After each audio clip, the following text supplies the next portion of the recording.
গেছে গা। তাও আপনার একটু পরে আর শেষ হয় না। আচ্ছা তুমি 5 টাকার বাদাম নিয়ে আসো। আপনি ঢোকার সময় গেটের সামনে লেখা দেখেন নাই? কি এই রেস্টুরেন্টে বাদাম নাই?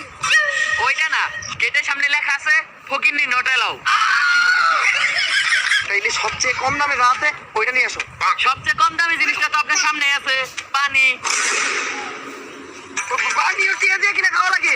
15 টিয়া দাম। 15 টিয়া দিয়ে পরে আমি 3 দিন পার্কে নিয়ে 3 বেলা বাদাম খাওয়াবো। বাদাম তুই দাও নিয়ে যা। এই এবারে ঢুকতে দিচ্ছে কারা? এই খাচ্ছেন এটা বামার। জান, তুমি কি জানো বাজারে নতুন আইফোন 14 রিলিজ হয়েছে?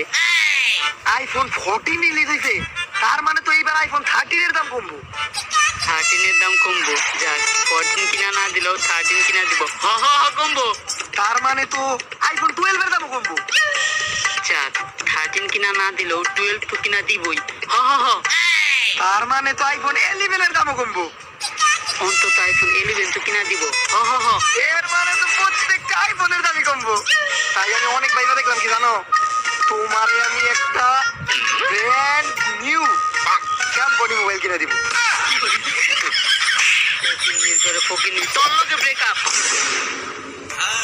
আজকে শুধু গরিব বইলা দীর্ঘ 8 দিনের রিলেশন টিকাইতে পারলাম না।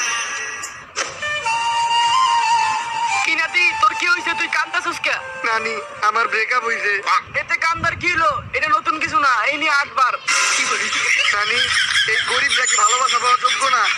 আসলে তোর নানা মরে যাওয়ার আগে আমরা তো গরিব ছিলাম না। নানা মইরা যাওয়ার আগে মানে? নানা তো মরেই নাই। আরে এইটা তো এই নানা না, ওইটা তোর নানা। তাইলে এটা কার নানা? এইটা তো তোর মামার বাপ। তাইলে ওইটা? ওইটা তো তোর মায়ের বাপ। নানি তোমার 1% জমিতে যে কয়টা আম গাছ লাগাইছো ওইটা খালি তুমিই জানো। তোর নানিরে খালি কর। তোর নানি তো আমি তোর দাদিরে খালি কর। এত কথা না কইয়া কাহিনীটা হল। তখন আমরা অনেক ধনী ছিলাম। তোর নানায় প্রতিদিন মাটি কাটতো। ওই দিনও মাটি কাটার সময়